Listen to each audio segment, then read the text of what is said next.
Ogang! Welcome po sa muting tindahan ni Ogang Tindera. Gusto ko lang pong i-flex ang aking tindahan na kahit maliit lamang po ay kami po ay masaya at kami po ay happy at dahil po kahit paano nakukumpleto namin po ang laman ng aming tindahan.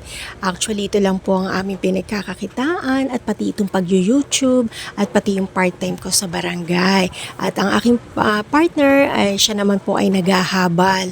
So minsan lang naman po yun. Pero simpleng buhay, masaya kahit paano dahil nakakaraos tayo. Sabi nga, bawat gising it's a blessing, no? Kaya claim natin na tayo po ay laging blessed sa araw-araw na dumarating sa buhay natin. At ayun nga po, bilang pagtitinda, nakakapagod po talaga, promise. Sa totoo lang, lalo na paggising ko pa lang sa umaga, magbubukas ako ng tindahan, at then magla-live ako, at then after po ng live ko, maglilinis po ako dahil mayroon po rin akong autism, at then pag may pagkakataon na mamimili rin ako, at pamili mo na, ayos mo pa, pricing mo pa, well, hindi naman ako nagko-complain.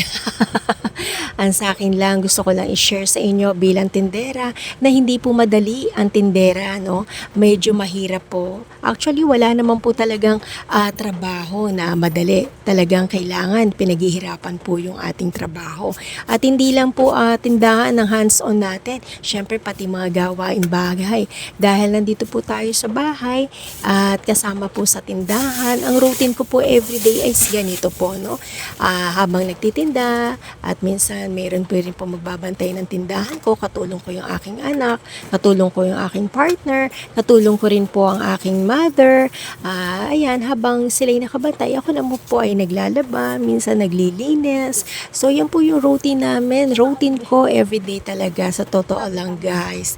Nakakapagod. Pero, well, ganito talaga ang Si Ogang life. Tindera, nandito na, tara na't magsaya. Sa pagdilaw pa lang ng manok, si Ogang naka-live.